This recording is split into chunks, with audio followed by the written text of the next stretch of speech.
নমস্কাৰ বন্ধু বান্ধৱীসকল, আপোনালোকে চাই আছে ভুৱন বৰা ইউটিউব চেনেল। আপোনালোকক স্বাগতম জনাই আৰম্ভ কৰিম মোৰ আন এটি ভিডিঅ'। আশা কৰোঁ আপোনালোক সকলো ভালে আছে।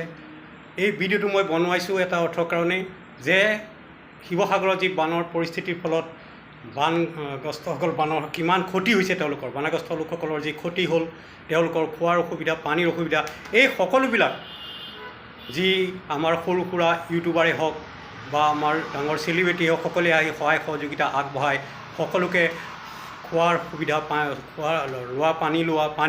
খোৱা পানীৰ ব্যৱস্থা কৰি দিছে। কিন্তু ডনেশ্যন লৈ আমি সহায় কৰিছোঁ, কোনো বেয়া কথা নহয়। কিন্তু ইয়াতে কিছু বেয়াও দেখা পোৱা গৈছে। যেনেকৈ আপুনি ডনেশ্যন ল'বলৈ গৈ জোৰ জবস্তি কাকো একো কৰিব নোৱাৰে। তেওঁ যি মন যায় তাকে দিব লাগে, এনেকুৱা কিছু মানুহ কৰা দেখা গৈছে। কিছু জোৰ জবস্তি কৰিছে আৰু ডনেশ্যন দিবলৈ তেনেধৰণে জোৰ জবস্তি কৰিবলগীয়া একো নাই। যোনে যি দিব তাকেই ল'ব লাগে। আৰু এই ডনেশ্যনতে এটা সমস্যা হৈছে, এই ডনেশ্যন যে লৈছে ইয়াৰে কিন্তু কিছুমানে সুবিধা লৈছে নেকি? শিৱসাগৰৰ বান পৰিস্থিতিত কিছুমানে সুবিধা লৈছে নেকি বাৰু? এনেধৰণে তেওঁলোকে টকা পইচাখিনি যে বিচাৰি তেওঁলোকে টকাখিনি লোৱাৰ পিছত সকলোতো একে নহয়। কিছুৱে যদি বেইমানি কৰে, বদমাচি কৰে, সেই পইচাখিনি সেই যি বানপীড়িত লোকসকলে নেপায়, এনেকুৱাও হ'ব পাৰে।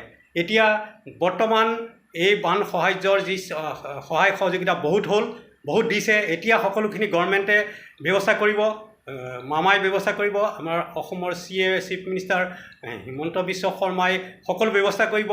বৰ্তমান যিমানখিনি সহায় কৰিলে তাৰ কাৰণে সকলোকে ধন্যবাদ। এতিয়া চৰকাৰ আগবাঢ়িব, চৰকাৰে তেওঁলোকৰ ঘৰ দুৱাৰৰ কাৰণে তেওঁলোকক এককালীন সাহায্য দিব। তাৰপিছত কাক কিমানখিনি কেনেকৈ সাহায্য দিব লাগে সকলোখিনি চৰকাৰে ব্যৱস্থা কৰি দিব। লগতে চৰকাৰে ব্যৱস্থা কৰি দিব, কিন্তু আমাৰ যিসকলে বৰ্তমান চান্দা লৈ পেলাই ডনেশ্যন উঠাইছে, ডনেশ্যন উঠোৱাটো বন্ধ কৰা ভাল হ'ব। নহ'লে ইয়াৰ মাজতে নিশ্চয় কিছুমানে সুবিধা ল'ব, আৰু এই সুবিধাবাদীসকলে কৰিব কি, ডনেশ্যন ল'ব, লৈ কিন্তু তাত হয়তো জমা নকৰিবও পাৰে। গতিকে সকলো সাৱধান হওক, ডনেশ্যন দিয়া সকলো সাৱধান হওক। চাওক কেনেকুৱা মানুহজন কেনেকুৱা চাই তেওঁকহে ডনেট কৰক। আৰু এনেধৰণে এতিয়া হয়তো কোনোবাই সুবিধা ল'ব পাৰে, এই সুবিধা যাতে কোনো ল'ব নোৱাৰে। বানগ্ৰস্ত লোকসকলক সহায় কৰিছে, বহুত ভাল কাম হৈছে। আৰু এতিয়া বৰ্তমান গভৰ্ণমেণ্টে সকলো ব্যৱস্থা কৰিব। বহুত লোক আছে এতিয়াও গভৰ্ণমেণ্টৰ যি আছে খাতা আছে, তাত তেওঁলোকে দিব পাৰে, সহায় সহযোগিতা কৰিব পাৰে। গতিকে মই সেইকাৰণে খালি সকলোকে ক'লোঁ, যাতে বেলেগে এইটো সুবিধা ল'ব নোৱাৰে, তাৰ কাৰণে সকলোৱে ধ্যান ৰাখিব, যাতে বেলেগে কোনো পইচাৰ সুবিধা নলয়। বানপীড়িত লোকসকলৰ কাৰণে পইচা উঠাই লৈ তেওঁ নিজৰ সুবিধা পূৰণ নকৰে, এইটো ধ্যান ৰাখিব। হয় নে নহয় কথাটো আপোনালোকে কমেণ্ট কৰি জনাব, আৰু ভিডিঅ'টো আপোনালোকে সম্পূৰ্ণ শ্বেয়াৰ কৰি দিব, যাতে সকলোৱে পায় আৰু সকলো সজাগ হৈ যায়। ধন্যবাদ। আজিলৈ আহোঁ, আকৌ লগ পোৱাৰ আশাৰে আন এটি ভিডিঅ' লৈ আহিম আপোনালোকৰ মাজত। আৰু আপোনালোকৰ সহায় সহযোগিতাৰ কাৰণে বহুত ধন্যবাদ। জয় হিন্দ, জয় আই অসম।